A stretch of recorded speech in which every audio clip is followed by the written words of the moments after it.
Bonjour, il est 18h49, vous écoutez Spartakiade et nous nous apprêtons à passer un moment tout à fait excellent. C'est parti. 18h49, boum, on envoie. Allez. Nous attaquons enfin le chapitre 2, qui est extrêmement bref par rapport au chapitre 1. Et comme d'habitude, nous allons faire un petit retour sur ce que nous avons étudié la semaine dernière. Alors, la semaine dernière, nous avons parlé de fétichisme de la marchandise. Qu'est-ce que le fétichisme de la marchandise, me direz-vous ? Eh bien, le fétichisme de la marchandise, c'est un rapport social entre les choses. Idée qui peut sembler tout à fait déroutante, puisque quand on pense rapport social, on pense plutôt spontanément rapport social entre des gens, entre des sujets.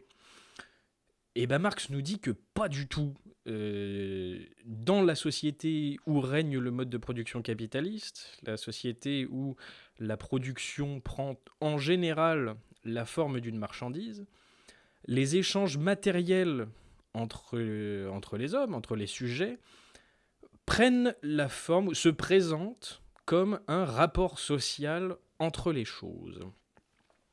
Voilà qui est bien énigmatique. Nous avions donné quelques exemples de comment peut se manifester le fétichisme de la marchandise.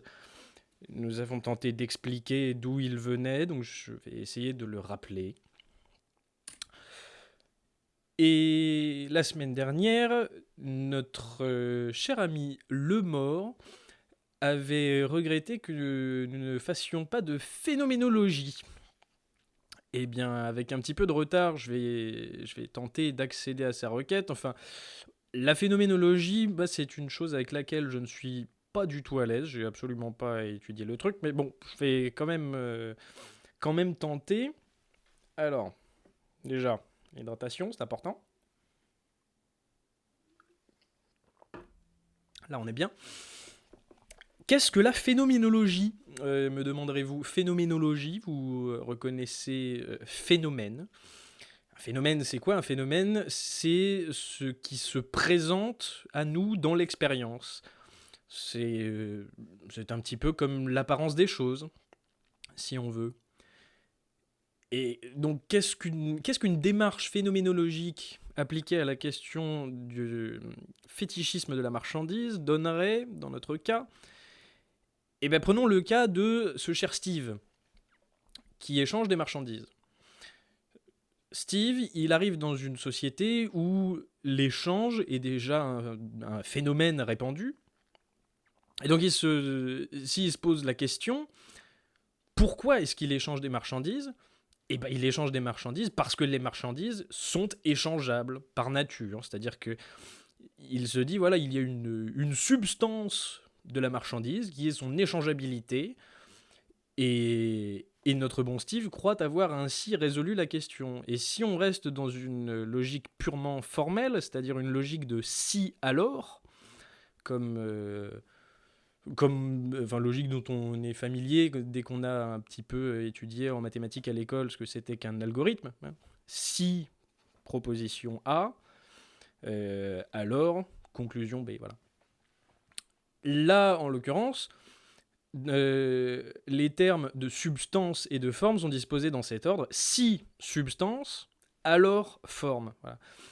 C'est parce que les marchandises ont cette substance, cette échangeabilité qui leur est propre, qu'on peut observer des phénomènes d'échange dans la vie réelle. Bon, on se doute bien qu'il y a un problème. Là-dedans, sans doute parce qu'on a lu Marx, ça nous met un petit peu la puce à l'oreille. Et on peut se dire qu'à un moment, il y a un mec qui va essayer de renverser la proposition. Intervient alors un scientifique lambda qui reste dans cette logique formelle de si alors, et lui, il va dire les marchandises sont échangeables parce qu'on les échange. C'est-à-dire que notre scientifique, qui raisonne empiriquement à partir de ce qu'il observe, et ben, ce qu'il voit d'abord, c'est des actes d'échange. Et donc il dit, la substance, en fait, elle vient après la forme, puisque ce qu'on observe d'abord, c'est la forme. On se doute bien que c'est faux aussi. Cependant, cette proposition formelle renversée, elle a aussi sa part de vérité, dans le sens où elle illustre la maxime que Marx reprend à un endroit du texte. Je ne sais plus si c'était le texte de la semaine dernière, il me semble que oui. Au commencement était l'action. C'est donc déjà, en apparence, un peu plus matérialiste de raisonner comme ça.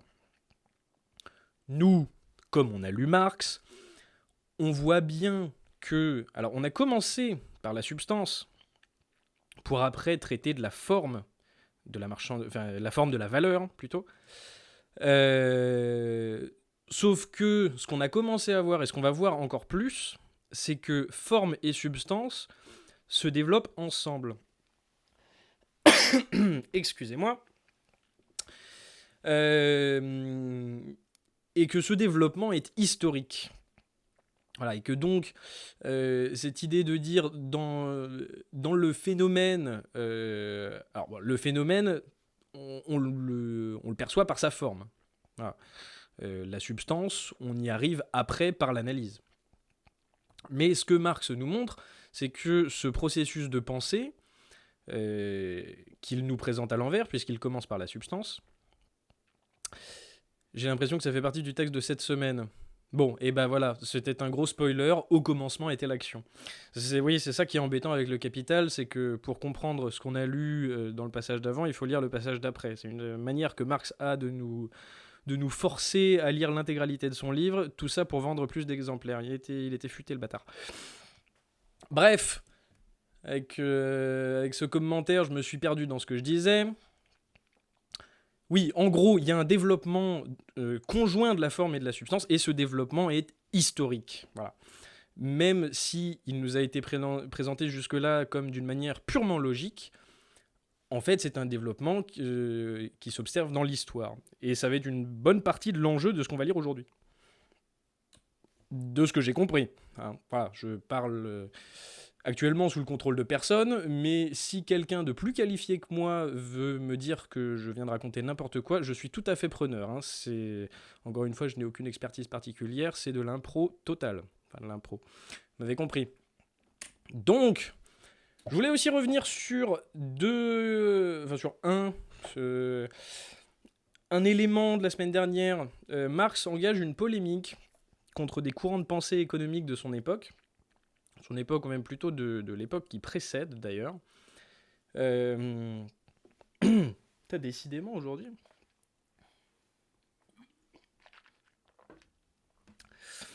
Qui sont la physiocratie et le mercantilisme. Je voulais juste vous donner quelques petits éléments de contexte. Voilà, s'il vous prend l'envie de relire ce passage du texte, bon, vous auriez très bien pu faire la recherche vous-même, mais ça permet de réviser un petit peu et de comprendre que Marx c'est aussi un militant, et que son texte c'est un texte qui s'inscrit dans son époque, dans la lutte, dans les combats culturels, si on peut dire, de son temps.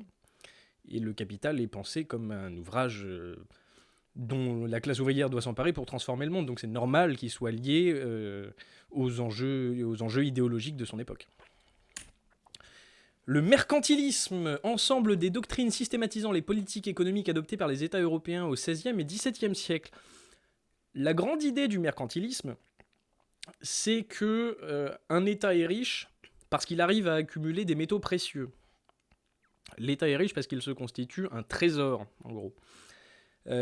Tout ça sur fond de conquête du Nouveau Monde, et donc de liens très étroits entre le commerce et la guerre. Et donc Jean-Baptiste Colbert, notre cher ministre des Finances, disait « Il n'y a rien de plus nécessaire dans un État que le commerce. Le commerce est une guerre d'argent.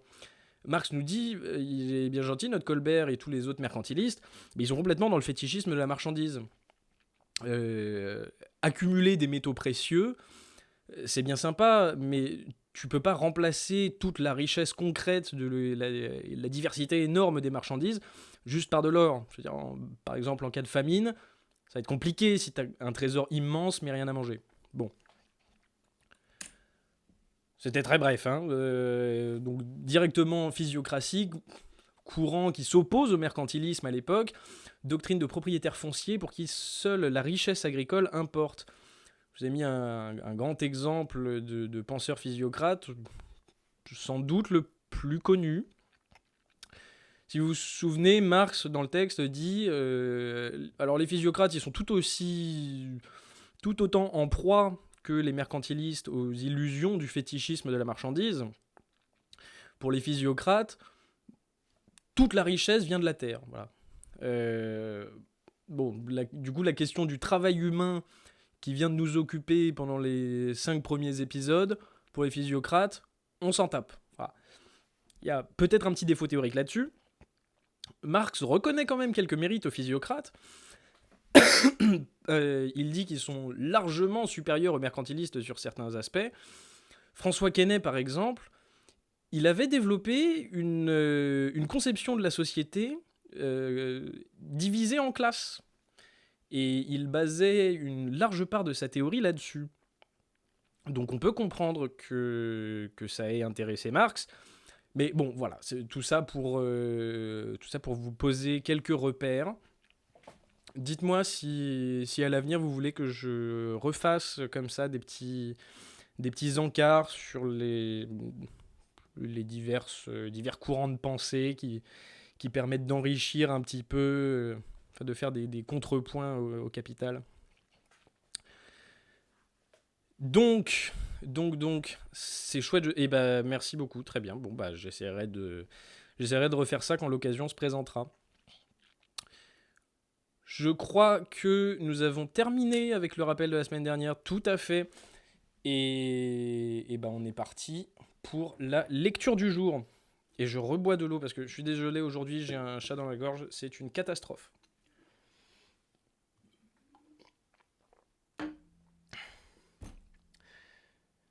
Bien. On est parti ? Les marchandises ne peuvent point aller elles-mêmes au marché ni s'échanger elles-mêmes entre elles. Il nous faut donc tourner nos regards vers leurs gardiens et conducteurs, c'est-à-dire vers leurs possesseurs. Les marchandises sont des choses, et conséquemment, n'opposent à l'homme aucune résistance. Si elles manquent de bonne volonté, il peut employer la force, en d'autres termes, s'en emparer. Pour mettre ces choses en rapport les unes avec les autres à titre de marchandises, leurs gardiens doivent eux-mêmes se mettre en rapport entre eux à titre de personnes dont la volonté habite dans ces choses mêmes.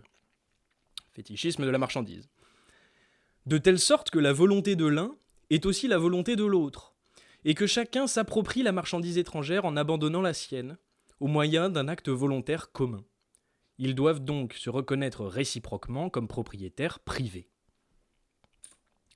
Ce rapport juridique, qui a pour forme le contrat, légalement développé ou non, n'est que le rapport des volontés dans lequel se reflète le rapport économique. Son contenu est donné par le rapport économique lui-même. Les personnes n'ont affaire ici les unes aux autres qu'autant qu'elles mettent certaines choses en rapport entre elles comme marchandises. Elles n'existent les unes pour les autres qu'à titre de représentants de la marchandise qu'elles possèdent.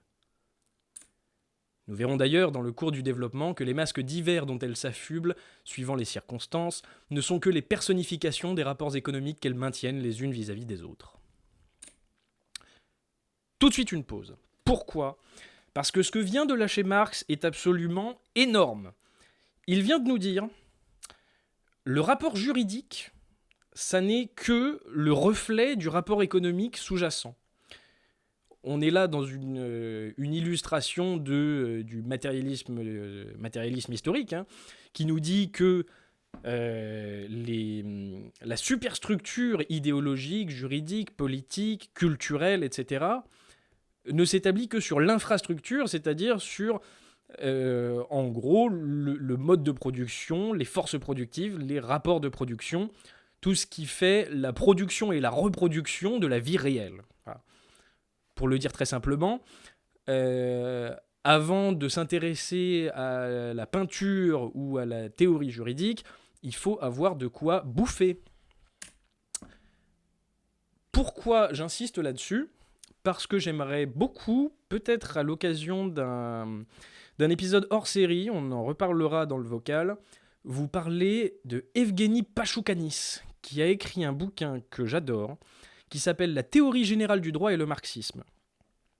Le PDF est disponible sur Internet, je vous le mettrai dans le Discord immédiatement après la séance. Et petite citation quand même de Pachoukanis, le fétichisme juridique complète le fétichisme de la marchandise. Voilà, pour essayer de vous mettre un petit peu l'eau à la bouche, à mon avis, un hors-série sur ce mec, ce serait incroyable. Enfin, sur ce mec, sur le livre, du coup. Voilà. On en reparle tout à l'heure, et je reprends ma lecture. Ce qui distingue surtout l'échangiste de sa marchandise, c'est que pour celle-ci, toute autre marchandise n'est qu'une forme d'apparition de sa propre valeur. Naturellement débauchée et cynique, elle est toujours sur le point d'échanger son âme, et même son corps, avec n'importe quelle autre marchandise. Cette dernière fut-elle aussi dépourvue d'attrait que Maritorne. Ce sens qui lui manque pour apprécier le côté concret de ses sœurs, l'échangiste le compense et le développe par ses propres sens à lui, au nombre de 5 et plus. Pour lui, la marchandise n'a aucune valeur utile immédiate. S'il en était autrement, il ne la mènerait pas au marché. La seule valeur utile qu'il lui trouve, c'est qu'elle est porte-valeur, utile à d'autres, et, par conséquent, un instrument d'échange. Il veut donc l'aliéner pour d'autres marchandises dont la valeur d'usage puisse le satisfaire. Toutes les marchandises sont des non-valeurs d'usage pour ceux qui les possèdent, et des valeurs d'usage pour ceux qui ne les possèdent pas. Aussi faut-il qu'elles passent d'une main dans l'autre sur toute la ligne. Mais ce changement de main constitue leur échange, et leur échange les rapporte les unes aux autres comme valeur, et les réalise comme valeur.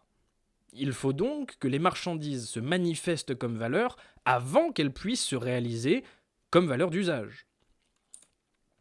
D'un autre côté, il faut que leur valeur d'usage soit constatée avant qu'elles puissent se réaliser comme valeur, car le travail humain dépensé dans leur production ne compte qu'autant qu'il est dépensé sous une forme utile à d'autres. Or, leur échange seul peut démontrer si ce travail est utile à d'autres, c'est-à-dire si son produit peut satisfaire des besoins étrangers. Chaque possesseur de marchandises ne veut l'aliéner que contre une autre dont la valeur utile satisfait son besoin. En ce sens, l'échange n'est pour lui qu'une affaire individuelle. En outre, il veut réaliser sa marchandise comme valeur dans n'importe quelle marchandise de même valeur qui lui plaise, sans s'inquiéter si sa propre marchandise a pour le possesseur de l'autre une valeur utile ou non. Dans ce sens, l'échange est pour lui un acte social général. Mais le même acte ne peut être simultanément pour tous les échangistes de marchandises simplement individuel et en même temps simplement social et général. Considérons la chose de plus près. Pour chaque possesseur de marchandises, toute marchandise étrangère est un équivalent particulier de la sienne. Sa marchandise est, par conséquent, l'équivalent général de toutes les autres. Mais comme tous les échangistes se trouvent dans le même cas, aucune marchandise n'est équivalent général.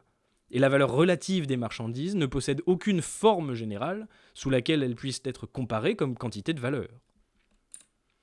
En un mot, elles ne jouent pas les unes vis-à-vis des autres le rôle de marchandises, mais celui de simples produits ou de valeur d'usage.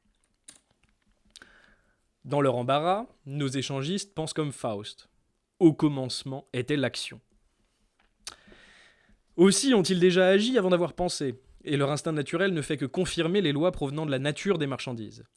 Ils ne peuvent comparer leurs articles comme valeur, et par conséquent comme marchandises, qu'en les comparant à une autre marchandise quelconque, qui se pose devant eux comme équivalent général.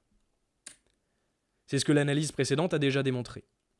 Mais cet équivalent général ne peut être le résultat que d'une action sociale.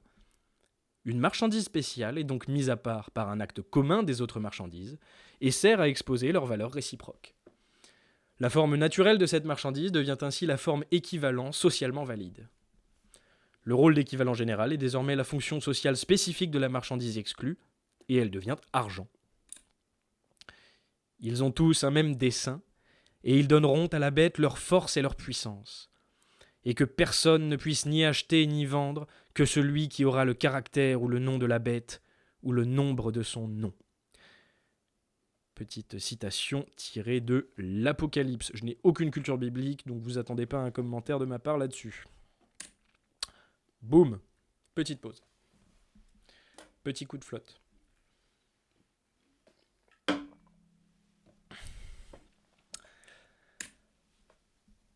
Qu'est-ce qu'il nous dit ? Le bon Marx. Il nous dit que l'échange est à la fois un acte individuel. Je ne sais pas s'il utilise le mot individuel d'ailleurs. Nanana. Oui, une affaire individuelle, voilà. L'échange est d'un côté un acte individuel. Steve a un lingot mais n'a pas de pain. Steve a faim. Steve veut échanger son lingot contre du pain. Steve poursuit son propre intérêt. Il a un lingot, mais on suppose qu'il n'en a pas l'utilité. En tout cas, il a faim, et donc il s'en fout de son lingot. Et il s'en fout que l'autre en ait quelque chose à faire de son lingot. Lui, il veut juste du pain. Donc il a besoin d'échanger son lingot contre du pain. Et il a juste besoin du pain. Il n'a pas besoin de l'échangiste qui l'empêche de saisir le pain. Le problème, c'est qu'il reconnaît cet échangiste comme son homologue propriétaire de pain, qui est un peu embarrassé. Pour manger du pain, Steve a besoin du besoin de l'autre. C'est-à-dire qu'il a besoin que le possesseur de pain ait besoin de lingots, si lui, il veut avoir du pain. En ce sens, l'échange est un acte social général. Enfin, un acte social général. Du moins, un acte proprement humain, voilà, en voie de socialisation, on va dire. Steve est-il donc devenu altruiste ? Aurait-il besoin d'être altruiste pour procéder à l'échange ?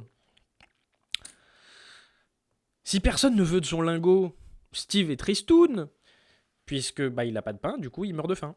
Voilà, c'est dommage pour lui. Mais Steve a trouvé une solution, puisque Steve arrive dans un monde où le règne de la marchandise est déjà constitué, où il y a donc l'équivalent général, et de façon très pratique, très commode, pourrait-on dire, commodity, Steve peut simplement échanger son lingot contre l'équivalent général, et avec cet équivalent général, s'acheter du pain. Et il est à peu près garanti que le possesseur de pain sera d'accord pour avoir un peu d'équivalent général, puisque l'équivalent général renvoie à toutes les autres marchandises, et donc à ses propres besoins. Voilà. Bon, tout ça est très élémentaire. En vrai, dans ce qu'on vient de lire, il y aurait des trucs à creuser.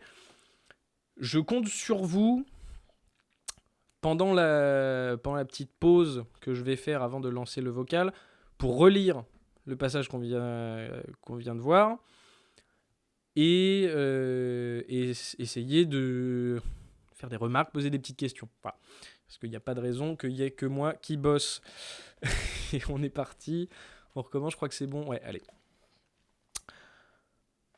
L'argent est un cristal qui se forme spontanément dans les échanges par lesquels les divers produits du travail sont en fait égalisés entre eux, et par cela même transformés en marchandises. Le développement historique de l'échange imprime de plus en plus aux produits du travail le caractère de marchandise, et développe en même temps l'opposition que recèle leur nature, celle de valeur d'usage et de valeur. Le besoin même du commerce force à donner un corps à cette antithèse, tente à faire naître une forme valeur palpable, et ne laisse plus ni repos ni trêve jusqu'à ce que cette forme soit enfin atteinte par le dédoublement de la marchandise en marchandise et en argent. À mesure donc que s'accomplit la transformation générale des produits du travail en marchandise, s'accomplit aussi la transformation de la marchandise en argent. Dans l'échange immédiat des produits, l'expression de la valeur revêt d'un côté la forme relative simple, et de l'autre ne la revêt pas encore. Cette forme était X marchandise A égale Y marchandise B. La forme de l'échange immédiat est X objet d'utilité A égale Y objet d'utilité B. Les objets A et B ne sont point ici des marchandises avant l'échange, mais le deviennent seulement par l'échange même. Dès le moment qu'un objet utile dépasse par son abondance les besoins de son producteur, il cesse d'être valeur d'usage pour lui, et, les circonstances données, sera utilisé comme valeur d'échange. Les choses sont par elles-mêmes extérieures à l'homme, et par conséquent aliénables. Pour que l'aliénation soit réciproque, il faut tout simplement que des hommes se rapportent les uns aux autres par une reconnaissance tacite, comme propriétaires privés de ces choses aliénables, et par là même comme personnes indépendantes. Cependant, un tel rapport d'indépendance réciproque n'existe pas encore pour les membres d'une communauté primitive, quelle que soit sa forme, famille patriarcale, communauté indienne, État inca, comme au Pérou, etc. L'échange des marchandises commence là où les communautés finissent, à leur point de contact avec des communautés étrangères, ou avec des membres de ces dernières communautés. Dès que les choses sont une fois devenues des marchandises dans la vie commune avec l'étranger, elles le deviennent également par contre-coup dans la vie commune intérieure. La proportion dans laquelle elles s'échangent est d'abord purement accidentelle.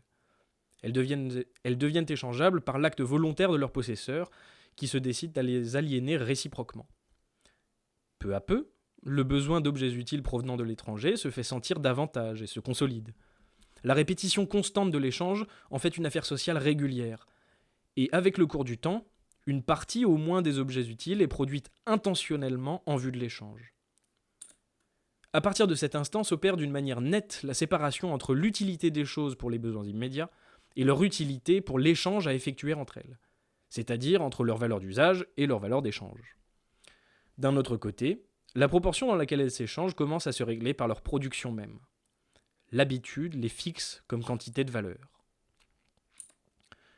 Dans l'échange immédiat des produits, chaque marchandise est un moyen d'échange immédiat pour celui qui la possède. Mais pour celui qui ne la possède pas, elle ne devient équivalent que dans le cas où elle est pour lui une valeur d'usage. L'article d'échange n'acquiert donc encore aucune forme valeur indépendante de sa propre valeur d'usage ou du besoin individuel des échangistes. La nécessité de cette forme se développe à mesure qu'augmente le nombre et la variété des marchandises qui entrent peu à peu dans l'échange, et le problème éclot simultanément avec les moyens de le résoudre.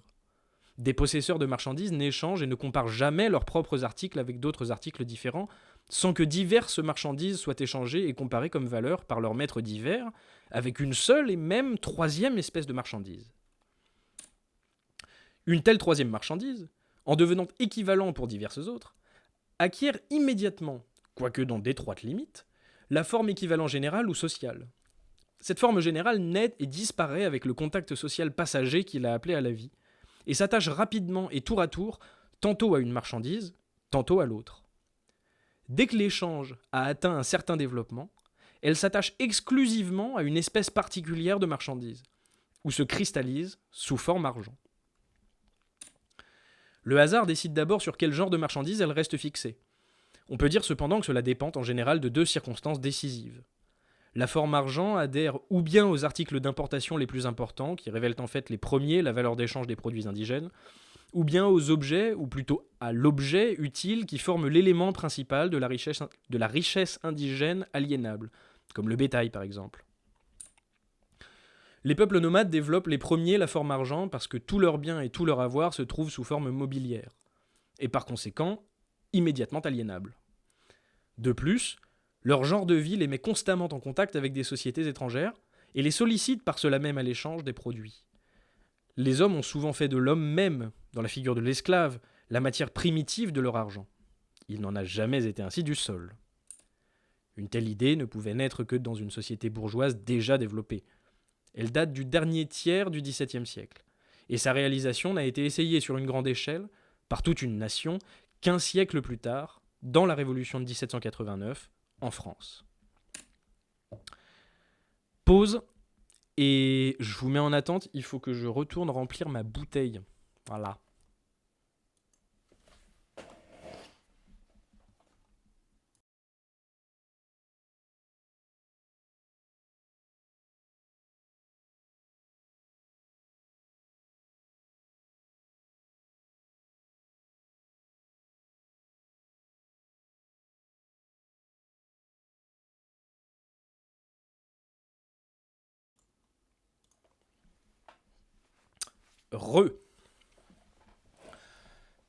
Alors, où en sommes-nous ? Marx commence à nous donner un genre de développement historique. Moi, c'est l'impression que j'ai de cette partie du texte. C'est qu'on était jusque-là dans quelque chose de vraiment très logique, on peut dire abstrait, au bon sens du terme. Or, il commence à nous donner quelques éléments. Alors, il n'est pas non plus à nous mettre des notes de bas de page, des sources, c'est pas un texte historique, anthropologique, ou ce que vous voulez, mais il commence à nous montrer que le développement de la production marchande et donc de la catégorie marchandise dans toute son abstraction et sa généralité, elle se fait dans des conditions particulières, qu'elle a plusieurs étapes et qu'elle a pour corollaire l'isolement des producteurs, l'isolement au sens de leur reconnaissance mutuelle comme propriétaires privés, et un certain niveau d'abondance de la production. Parce que là, on a notre cher Alex qui tout à l'heure voulait pas échanger son pain contre les lingots de Steve. Là, par un concours de circonstances, on suppose que la récolte a été exceptionnellement bonne. Elle se retrouve avec tout un tas de pain dont elle n'a que faire.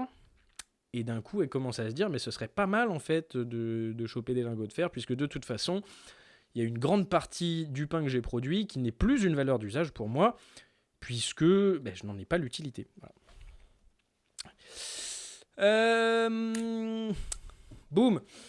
La forme monnaie émerge historiquement à mesure que se développe l'échange. C'est ce que j'essayais maladroitement d'expliquer au début.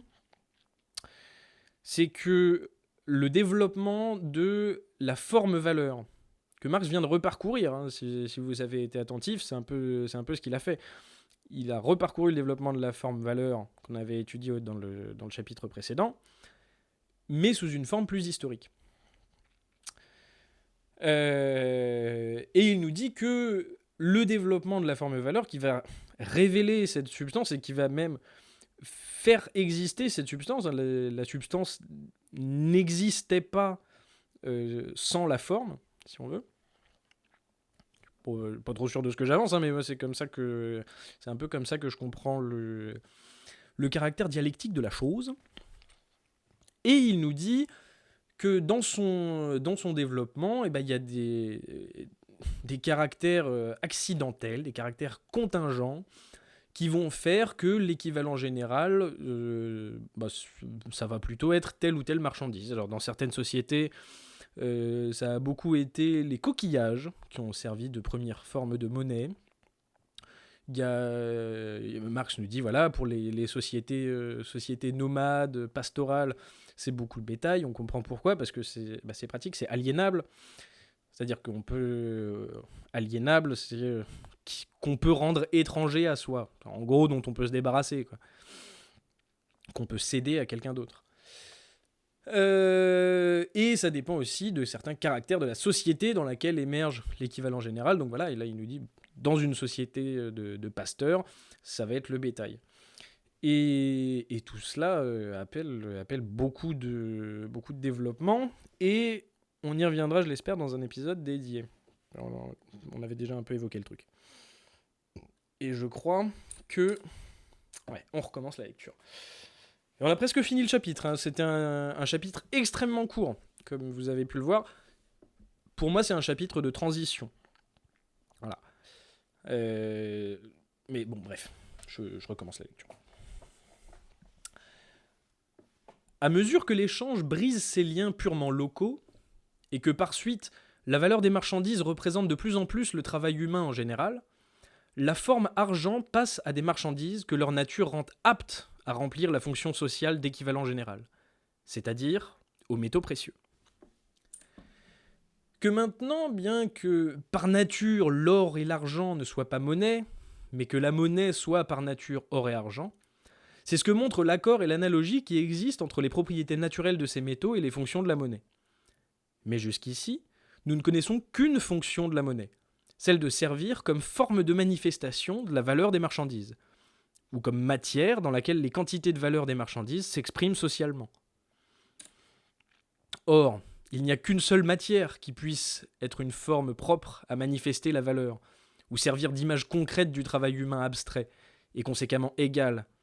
C'est celle dont tous les exemplaires possèdent la même qualité uniforme. D'un autre côté, Comme des valeurs ne diffèrent que par leur quantité, la marchandise monnaie doit être susceptible de différences purement quantitatives. Elle doit être divisible à volonté et pouvoir être recomposée avec la somme de toutes ses parties. Chacun sait que l'or et l'argent possèdent naturellement toutes ces propriétés. La valeur d'usage de la marchandise monnaie devient double. Outre sa valeur d'usage particulière comme marchandise, ainsi l'or par exemple sert de matière première pour articles de luxe, pour boucher les dents creuses, etc. Elle acquiert une valeur d'usage formelle qui a pour origine sa fonction sociale spécifique.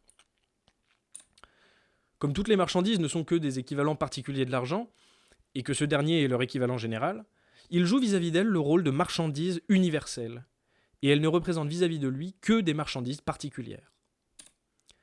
On a vu que la forme argent ou monnaie n'est que le reflet des rapports de valeur de toutes sortes de marchandises dans une seule espèce de marchandise. Que l'argent lui-même soit marchandise, cela ne peut donc être une découverte que pour celui qui prend pour point de départ sa forme tout achevée, pour en arriver à son analyse ensuite. Le mouvement des échanges donne à la marchandise qu'il transforme en argent non pas sa valeur, mais sa forme-valeur spécifique. Confondant deux choses aussi disparates, on a été amené à considérer l'argent et l'or comme des valeurs purement imaginaires. Le fait que l'argent, dans certaines de ses fonctions, peut être remplacé par de simples signes de lui-même, a fait naître cette autre erreur qu'il n'est qu'un simple signe.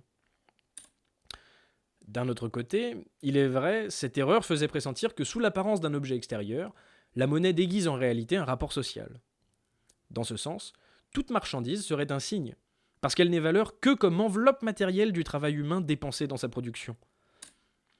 Mais dès qu'on ne voit plus que de simples signes dans les caractères sociaux que revêtent les choses, ou dans les caractères matériels que revêtent les déterminations sociales du travail sur la base d'un mode particulier de production, on leur prête le sens de fiction conventionnelle, sanctionnée par le prétendu consentement universel des hommes. C'était là le mode d'explication en vogue au XVIIIe siècle. Ne pouvant encore déchiffrer ni l'origine ni le développement des formes énigmatiques des rapports sociaux, on s'en débarrassait, en déclarant qu'elles étaient d'invention humaine et non pas tombées du ciel. Pause.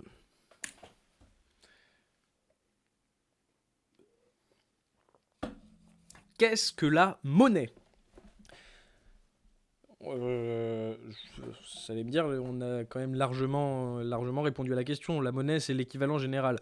Oui, mais le chapitre suivant s'appelle « La monnaie ». Et on va quand même beaucoup creuser la question pour être sûr d'être stable sur nos appuis. Donc, qu'est-ce que n'est pas la monnaie ? La monnaie n'est pas la valeur d'usage de la marchandise qui lui sert de support. En l'occurrence, l'or joue le rôle de monnaie, certes, et ce que nous dit Marx, c'est que la valeur d'usage de l'or se dédouble. Il y a d'un côté la valeur d'usage de la forme équivalent, de la monnaie stricto sensu, qui est de servir d'équivalent à toutes les autres, et la valeur d'usage de l'or, avec ses propriétés physiques, etc. Donc par exemple pour faire des épées en or, si on aime bien les épées en or. La monnaie n'est pas un simple signe de valeur, comme pourrait nous le faire croire l'existence du papier-monnaie, qui en lui-même, on peut se dire, n'a pas vraiment la même valeur. Par exemple, on se rappelle, la valeur, c'est le temps de travail socialement nécessaire. Mettons que pour faire $1 de monnaie, il faille, je dis n'importe quoi, 5 minutes de travail. Si on se dit, ok, 5 minutes de travail, ça nous permet d'extraire 10 grammes d'or qui valent $1, bon bref, on s'y retrouve. Mais le papier-monnaie, il a une valeur bien moindre. Il n'est donc qu'un signe de cette valeur-là. Voilà. Donc, ce que nous dit Marx, c'est que pour certaines fonctions, la monnaie peut être remplacée par un simple signe d'elle-même. Et c'est ce pour certaines fonctions qui est très, très important, d'autant plus important que aujourd'hui, avec les histoires de Bitcoin, par exemple, et autres formes de monnaie très étranges, la question tente à devenir de plus en plus complexe et on va voir que la monnaie remplit plusieurs fonctions. Voilà. Que l'équivalent général comprend plusieurs facettes. Donc je rappelle, voilà, la monnaie, c'est la forme de valeur de toutes les marchandises. C'est en gros la valeur d'échange faite valeur d'usage. C'est-à-dire ce qui permet aux marchandises de fonctionner en tant que valeur. Et je souligne l'articulation entre le concept de forme et celui de fonction. Un bon exemple est aussi la valeur d'usage de l'or chez les Aztèques, où il avait une valeur essentiellement religieuse. C'est aussi pourquoi les Espagnols demandaient tout simplement à en avoir, et les Aztèques en faisaient cadeau sans rien piger. Oui, parce qu'on suppose que dans la société aztèque, l'échange marchand n'avait pas du tout la même place que dans la société espagnole de l'époque, qui s'était lancée à la conquête du Nouveau Monde, qui bombardait allègrement tout ce qui existait pour avoir le droit d'ouvrir des comptoirs commerciaux et pour avoir le droit de refourguer leur camelote, parce que les débuts de l'extension coloniale du capitalisme, c'est une époque où les puissances européennes produisaient des marchandises tout à fait inintéressantes du point de vue des grandes puissances mondiales asiatiques principalement, qui se disaient mais qu'est-ce que c'est, vos draps ils sont de mauvaise qualité, votre production n'a aucun intérêt pour nous. Nos amis espagnols, portugais, puis hollandais, anglais, etc., ils se sont dit ok, vous voulez pas nos marchandises, et ben vous allez nous les échanger quand même, sinon on casse tout. Et ils ont tout cassé, ils ont ouvert des comptoirs commerciaux, et la suite, on la connaît plus ou moins. Bref. Et ça repart sur la lecture. Ok.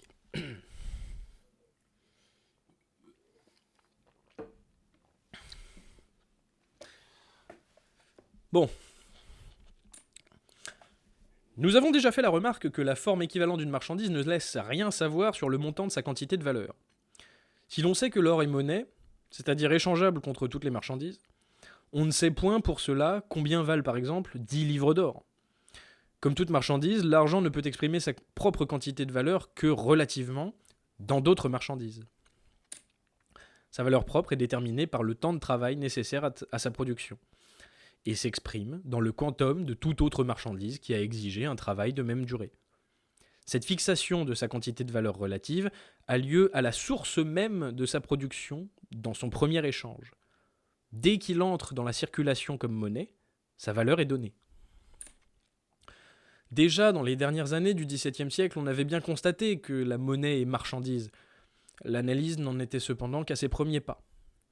La difficulté ne consiste pas à comprendre que la monnaie est marchandise, mais à savoir comment et pourquoi une marchandise devint monnaie. Nous avons déjà vu que dans l'expression de valeur la plus simple, X marchandise A égale Y marchandise B, l'objet dans lequel la quantité de valeur d'un autre objet est représentée semble posséder sa forme équivalente, indépendamment de ce rapport, comme une propriété sociale qu'il tire de la nature. Nous avons poursuivi cette fausse apparence jusqu'au moment de sa consolidation.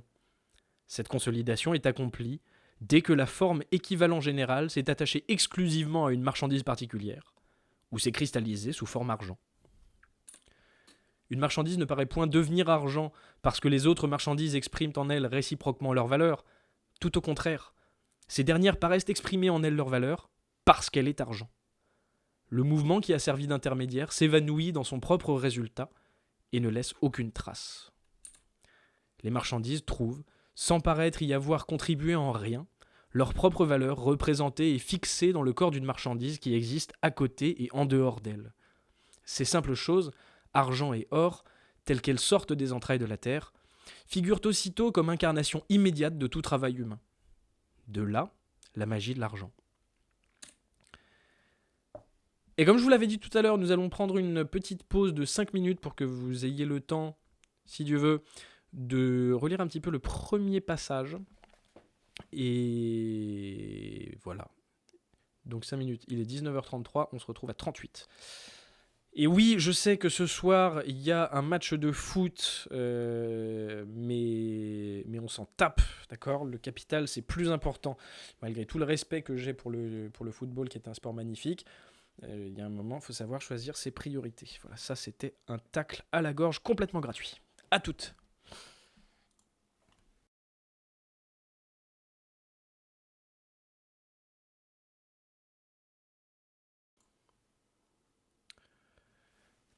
Bien le bonjour. Comment ça va depuis le temps? J'espère que vous avez passé un super moment. Moi, ça va nickel. Et j'ai pas mis mon casque, je risque pas de vous entendre. Et j'ai pas non plus rejoint le salon vocal. Allô, allô. Est-ce que... Giuliano, est-ce que tu m'entends sur Twitch? Sur Discord, pardon.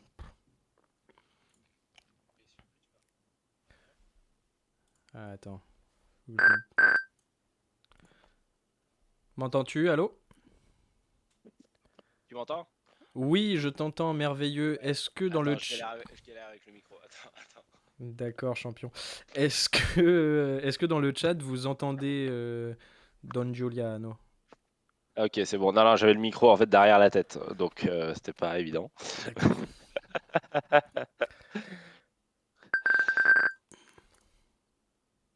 C'est Mais je good. t'entends. Ok. Ok. Ok, donc là, normalement, tout est bon. Donc, comment vas-tu, Giuliano? Eh bah, très bien, écoute, tu vas pas me faire rater Allemagne-Italie, je te préviens. T'auras bien tenté, mais ah là là. Bon. Non, moi Bah, j'y tenais à souligner le mic drop biblique, hein, parce que quand j'ai lu le passage, c'était genre waouh, il a fait c'est très fort, hein, ouais. la super ref à l'Apocalypse de Jean, c'est quelque chose. Enfin, Ouais, il a une manière de caler des refs. Il est très très fort. ah bah tu comprends mieux pourquoi il a passé 50 ans à écrire son truc, parce que si tu vas chercher des rêves partout dans le monde, ça prend son petit temps. Tu m'étonnes. Bon, qu'est-ce que t'as pensé de ce chapitre? Bah, qu'est-ce que j'en pense que du bien, il m'a beaucoup passionné, je dois te dire. Ok. Et, euh, et comme toi, d'ailleurs, on se retrouve d'accord pour revenir sur le premier passage. Ouais, de ouf, hein. Voilà, surtout quand tu parlais de Steve. Euh, Tu sais, quand il dit faites chaque possesseur d'une marchandise ne veut l'aligner que contre une autre dont la valeur utile satisfait son besoin. Attends, 2 secondes, Ouais, j'affiche le passage en question. vas-y. Clic, clic, clic, clic, clic. Euh... Hop, vas-y, redis, tu veux voir quel passage? Alors, attends, il faut que je revienne sur Twitch. Putain. Non, Chaque c'est possesseur de avant. marchandises ne veut l'aliéner que contre une autre dont la valeur utile satisfait son besoin. En, Voilà, c'est ce- ça. en ce sens, l'échange n'est pour lui qu'une affaire individuelle. En outre, il veut Individuel, voilà. réaliser sa En outre, il veut marchandise. réaliser sa marchandise comme valeur, dans n'importe quelle marchandise de même valeur qui lui plaise, sans s'inquiéter si sa propre marchandise a pour le possesseur de l'autre une valeur utile ou non. Oui. Donc là, on est d'accord qu'il est en train de tracer en fait le passage du troc à la société marchande, c'est-à-dire au rapport marchand euh, entre les possesseurs. C'est-à-dire que lui, il le souligne même un peu plus, même à une page, deux, trois pages plus haut, quand il dit dans l'échange immédiat des produits, donc on est d'accord sans immédiat, sans médiation, chaque marchandise est moyen d'échange immédiat pour celui qui la possède, mais pour celui qui ne la possède pas, elle ne devient équivalent que dans le cas où elle est pour lui une valeur d'usage. Donc c'est-à-dire encore dans le royaume où la valeur d'usage prime sur les autres, donc dans une société où on a une basse production, généralement, donc où Steve peut identifier très facilement le besoin de l'autre propriétaire et donc stimuler un échange. Sinon, s'il n'y a pas en fait dans l'autre propriétaire une identification d'une valeur d'usage vraie en ce que possède Steve, il n'y aura pas d'échange entre les deux. C'est-à-dire on est encore dans le domaine du troc en fait, essentiellement. Alors, oui, pour moi, effectivement, enfin, le chapitre retrace un petit peu le passage du troc à la généralisation de la catégorie de marchandises. Si tu prends que le passage là qu'on a sous les yeux de chaque possesseur de marchandises ne veut Mhm. l'aliéner, blablabla, jusqu'à la fin, c'est pas tout à fait le cas parce que comment dire, chaque possesseur de marchandises ne veut l'aliéner que contre une autre dont la valeur utile satisfait son besoin. C'est vrai de n'importe quel échange marchand. Oui, Euh, donc c'est pour ça qu'en fait, enfin, il y a des trucs qui sont vrais dans le oui, mais là où troc et ça dans le. clash, c'est que si les deux échangistes, comme ils les appellent, ont la même intention. C'est-à-dire que si tous les deux on se fige, ok, sur échanger que des valeurs d'usage pour nous-mêmes, OK, il y aura bien un moment où on arrive à une limite. C'est-à-dire que, si toi tu as échangé que des lingots de fer et moi du pain, on arrive à un moment où on n'est plus capable d'échanger si on n'a pas une médiation à côté, si on n'a pas une abondance de produits d'un côté et une médiation qui est donnée par l'équivalent général. Oui, en gros, oui, je suis plutôt d'accord, il me semble. Oui, Enfin, c'est enfin, juste pour rendre évident le passage entre la société, primitive du troc à celle, marchande plus évoluée, tu vois? ouais, oui, oui, puis, enfin, il nous dit aussi qu'il y a des étapes intermédiaires. Il y a des étapes où, par exemple, tu l'équivalent général qui prend la forme de bétail, Mmh. sans pour autant qu'on soit certainement pas dans le mode de production capitaliste, et qu'on soit pas dans une société où la production prend la forme marchandise de façon dominante. Voilà. Non, ça oui, mais on est déjà là, s'il y a la forme de bétail comme équivalent général, on est déjà dans une forme embryonnaire d'une société marchande. C'est-à-dire on n'est Oui. plus dans l'économie, communautaire de base, familiale quoi, de clan. Bah oui, on est déjà dans l'échange, donc on est déjà oui, dans des communautés qui ont des rapports économiques entre elles relativement réguliers, Mmh. qui ont quand même une certaine quantité de surplus à écouler.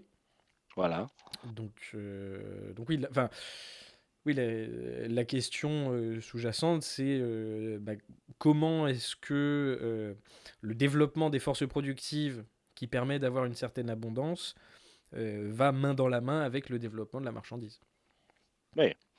Ouais, moi en fait, j'insiste sur ce point-là parce que je vois dans ce chapitre.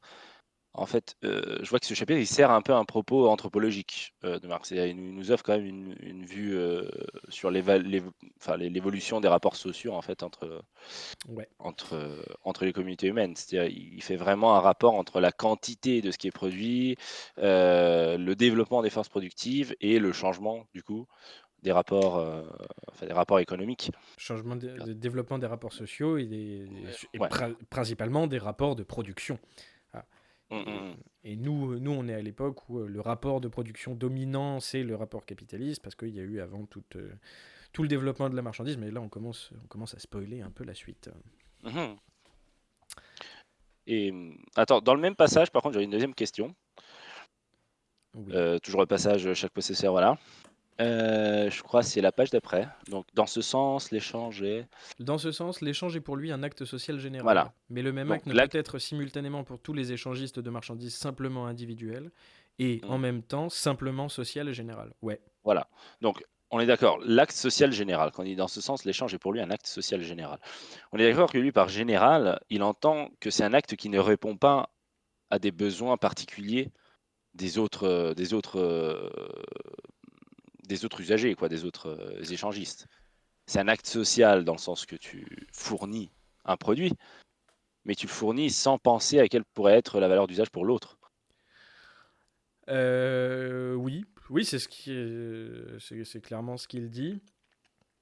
Euh, t'as le côté acte individuel, donc l'échangiste veut satisfaire son propre besoin. De l'autre côté, t'as l'acte social général. Mmh. C'est parce qu'il veut réaliser sa marchandise comme valeur dans n'importe quelle marchandise de même valeur Mmh. qui lui plaise. Qui lui plaisent, Le qui à lui, lui. le qui lui plaise, c'est une espèce de bémol à ça. Parce que ça veut dire qu'il y a quand même la valeur d'usage Ouais, c'est bah, ça. qui reste en arrière-plan. Mais le n'importe quelle marchandise de même valeur, effectivement, il y a l'idée de généralité de l'ensemble de la production sociale. Voilà. Mmh mh. Je sais pas si ça permet Oui, de oui, d'une préciser certaine manière, ouais. ce sur quoi tu voulais mettre l'accent. Mmh mh. Bien, bien, bien, bien, bien, bien. Euh, il n'y a que nous deux hein, sur le vocal. Il me semblait qu'il y Oh, on avait. a on a même perdu, Anne, aujourd'hui. Ben oui, je sais pas ce qu'elle a. Bon, bah écoute, Anne, Notre si. certitude éternelle. Ah voilà. Bonsoir. Anne, notre Ah, certitude bonsoir éternelle. Anne. Ça, bah, c'est pas trop tôt. Comment vas-tu? Je suis très fatiguée parce que juste avant d'aller à ce live, J'ai dû faire une séance de sport de malade. Incroyable, On, c'est on bien faisait des exercices des abdos qui est très douloureux. c'est Voilà. c'est bien. Bah écoutez, les enfants, prenez-en de la graine, voilà, entretenez-vous. Bah, si c'est pour finir comme ça donne pas envie, hein. Non, en vrai, je suis venue parce que je crois que c'est la première fois que la notion d'aliénation soit introduite dans le texte de Marx. Et je crois de ce que mes amis gauchistes disent tout le temps, c'est une notion qui est très importante dans, dans la théorie Karl Marx. Donc, je voulais mieux comprendre qu'est-ce que ça veut dire vraiment. Parce que ici, de ce que j'ai compris, c'est le moment où tu donnes ton marchandise à l'autre et ce n'est plus ton propriété. Ouais. Mais en quoi de là, ça devient genre le truc Giuliano, fondamental. est-ce que tu veux développer là-dessus? Bah, écoute, ici, je pense que c'est plus une question de vocabulaire que l'aliénation marxiste à laquelle pensent tes amis gauchistes. Je pense que c'est plutôt pour rendre clair que une Mm, telle marchandise est pour son propriétaire, soi-disant sacrifiable. C'est-à-dire qu'il peut la euh, l'échange, enfin la mettre sur le marché. mm. Je sais pas Thibaut si tu partages cette interprétation. Ouais, alors, spontanément, c'est ce que j'aurais tendance à me dire aussi. Mais je marche sur des œufs pour tout un tas de raisons. La question de l'aliénation chez Marx, elle a été au centre de débats extrêmement virulents. Euh, pour donner un exemple, dans les années 70, le grand théoricien du Parti communiste français, Louis Althusser, disait que voilà, chez Marx, il y a une coupure radicale entre le Marx de jeunesse qui serait pré-scientifique et le Marx de la maturité intellectuelle, qui lui serait scientifique et qui aurait abandonné le concept d'aliénation qu'il utilisait dans sa jeunesse. Hmm. Euh, de ce que je comprends, Althusser avait tout à fait tort là-dessus. Voilà, si j'en crois Lucien Sèvres, il me semble, Althusser a complètement tort de dire ça. Cette histoire de coupure épistémologique entre le Marx de jeunesse et le Marx pré-scientifique, elle est largement surfaite. Et donc il y a bien une continuité du concept d'aliénation. Maintenant, qu'est-ce que c'est que ce concept d'aliénation? Parce que c'est quand même ça la question à la base. Aliénation, alius en latin, autre, étranger. L'aliénation, c'est le processus par lequel quelque chose nous devient étranger à lui-même. Dans l'interprétation que j'aurais tendance à qualifier de gauchiste de ce mot d'aliénation, parce que faut quand même noter qu'en français, un aliéné, c'est un fou. Hein. Voilà, Ah ouais. on est. C'est un mot qui est un peu passé de mode, mais les hôpitaux psychiatriques, on appelait ça des asiles d'aliénés, si je ne me trompe pas. Voilà. Donc pour moi, l'interprétation gauchiste de l'aliénation, il y a une espèce de truc un peu flou. Ben, j'ai entendu quelqu'un me dire les ouvriers, ils sont aliénés. Enfin, une fille de ma classe pendant mes études qui me disait ça. Les ouvriers, ils sont aliénés. J'avais envie de répondre. Et toi, imbécile. Genre, ce que je veux dire, c'est que pour moi, dans l'interprétation gauchiste du truc, il y a. Enfin bon, déjà, c'est flou. Il y a quelque chose d'un peu psychologisant, dont on ne sait pas trop comment ça se passe, mais voilà, en gros, on est étranger à nous-mêmes, à une espèce d'essence de nous-mêmes qui n'est pas vraiment définie. Bon. Ce qui peut. On peut développer là-dessus, pourquoi pas. Après, si on s'en tient. Enfin, si on essaie d'être un peu strict, dans le mode de production capitaliste, qu'est-ce qui nous est rendu étranger? C'est le produit du travail, hein, puisque les marchandises qu'on produit en tant que salariés ne sont pas notre possession. Les moyens de production, puisque nous ne sommes pas propriétaires de l'ensemble des choses qu'on utilise pour produire. Mhm. Et nous sommes également aliénés de je sais plus quoi. Il y a un troisième élément, ça m'échappe. Bref. La plus-value. Oui, du produit du travail qui après prend la forme de plus-value, quoi. Du coup, ce que je retiens, c'est que aliénation, c'est d'être fou. Mais en fait, Ah, c'est ça le problème. C'est que si on s'en tient à l'aliénation, c'est être rendu étranger à, être dépossédé de, on peut bah, on peut y aller texto, quoi. On peut dire, voilà, voilà, l'aliénation, par rapport à ce que tu viens de dire, c'est plutôt quelque chose qui est soustrait. C'est déposséder, soustraire, subtiliser, etc. Donc, dans le contexte de ce chapitre-là, quand il dit une richesse aliénable, quand il parlait du bétail, c'est quelque chose qui peut être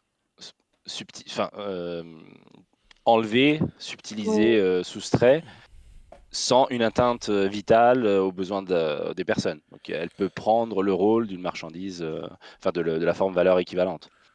Tu vois, je pense que c'est comme ça qu'il l'entend dans ce chapitre-là. Oui, enfin, oui, qui peut être cédé, quoi, qui peut passer de main Voilà. en main. Après, pour moi, il y a quand même il y a quand même une richesse dans ce qu'évoque la notion d'aliénation, dans dans le sens être rendu étranger à nous-mêmes, être dépossédé, mais en un sens plus métaphorique, pour comprendre l'aliénation après dans ses conséquences sur les rapports sociaux. Voilà. Mais ça veut pas dire non plus qu'il faut raisonner de façon mécaniste en disant bah, parce que on peut aliéner, c'est-à-dire se séparer de ce qui à un moment était de notre propriété, alors on est fou. Bon, et à un moment, je pense que c'est un peu plus subtil que ça. Mais l'aliénation, c'est un thème important chez Marx, c'est sûr, qui, me semble-t-il, provient de Hegel, et donc qui clairement mérite d'être creusé. Merci Anne d'avoir ouvert cette porte, parce que ça C'est le mérite genre de discussion. terme, c'est le genre de terme qui mérite de voir les traductions de l'allemand. C'est-à-dire le mot original en allemand, ce qu'il évoque Bah tiens, dans top. les différents contextes. Bah plutôt que de regarder Allemagne-Italie, tu veux pas apprendre l'allemand ce soir? Bah, c'est justement pourquoi je regarde Allemagne-Italie pour chercher le Ah, terme ok. aliénation. D'accord. Ok, ok. Tu m'as cramé. Bah nickel. Parfait. Bon, ça fait plaisir. Est-ce que vous avez d'autres questions, d'autres remarques? Alors, bon, je cherche un peu plus haut dans le texte.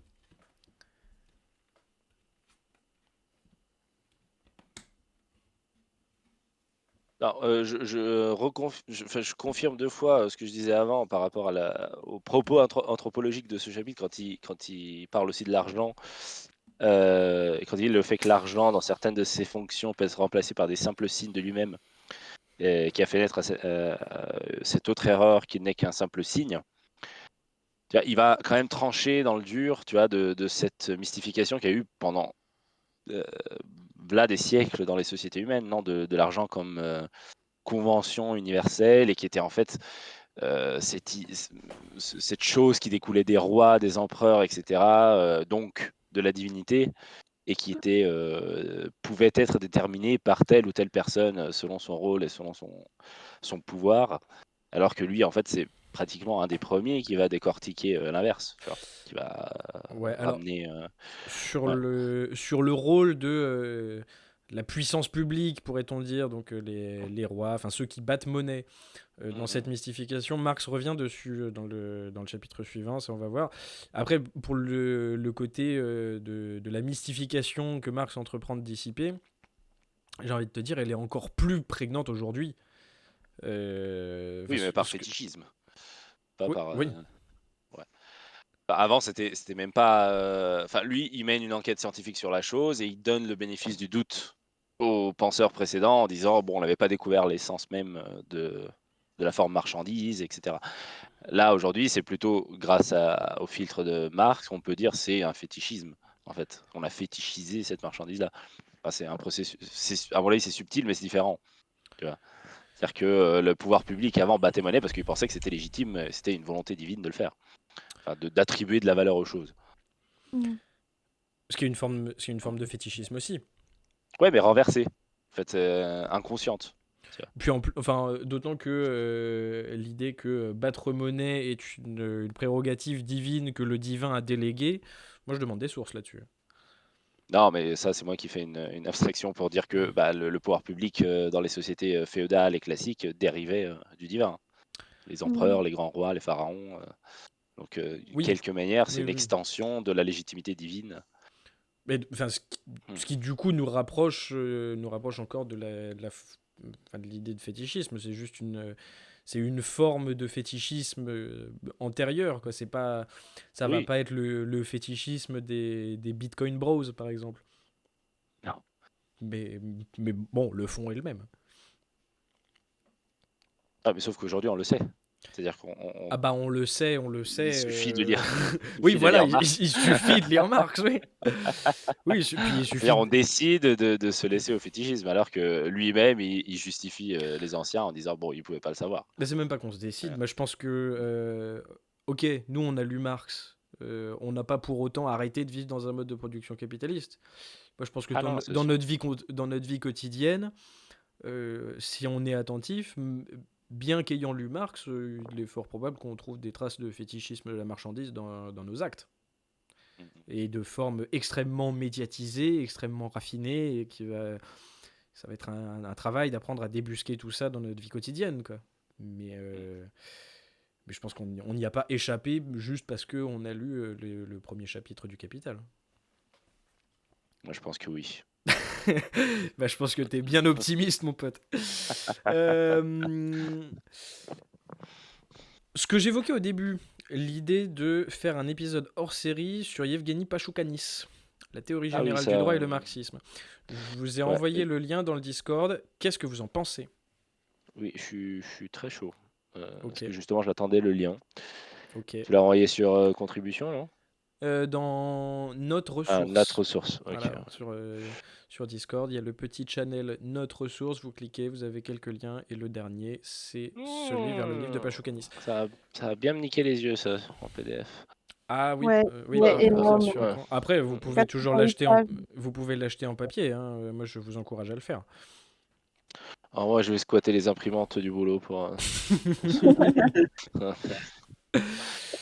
Mais voilà, si ça vous dit, je pense on peut prévoir de faire ça dans 2-3 semaines, genre, je sais pas, un mercredi soir. Ouais, je suis chaud. Surtout que dans les prochaines semaines, les dimanches, ça va devenir corsé pour moi. Donc, si on fait l'extra dans la semaine, c'est très bien. Pourquoi ? C'est quoi ton histoire de dimanche qui vont devenir corsés, là ? Qu'est-ce que tu racontes ? Oh, je t'expliquerai de vive voix. Mais non, t'inquiète pas, je vais essayer d'être présent. Mais s'il y a un extra, j'aurai le somme de devoir le rater. Donc, c'est bien si tu le mets dans la semaine. Ok, bon, on rediscutera des modalités concrètes du truc. Moi, ce que je pense faire, c'est faire un bref résumé de chaque chapitre, en espérant que les participants au stream aient lu le bouquin aussi et qu'on puisse après en discuter. Voilà. En vrai, la prochaine fois, quand tu sais que tu veux caler une date, mets sur le stream. Tu fais l'annonce sur le stream pour la date, genre 2 semaines avant. Quoi. Ouais, on va faire ça. On est tous sur la même page. On va faire ça et je vais de ce pas recommencer la lecture du livre. On avait Max qui voulait parler de parcours politique, de participation. Parcoursup. Oui, tout à fait, de Parcoursup. De participation à des organisations, etc. Alors, Max, comment... Tac. Je vais lui donner le rôle de contributeur. Voilà, c'est fait. Donc Max, si tu nous écoutes et si tu veux venir sur le salon vocal live Twitch depuis Discord, tu es le bienvenu et on pourra parler militantisme, engagement politique, voilà, et faire connaissance. Et je te remercie d'avoir assisté à ce stream d'ores et déjà.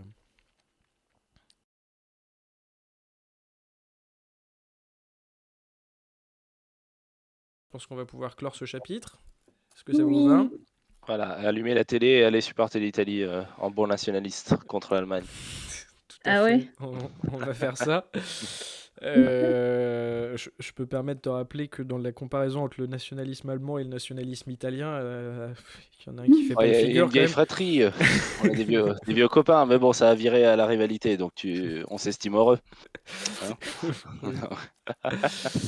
Bref, bon, en tout cas, merci beaucoup pour votre participation. C'était très très sympathique. Et on se retrouve dimanche prochain, même heure. À l'heure cette fois-ci, j'espère, s'il n'y a pas de problème technique, 18h30. Et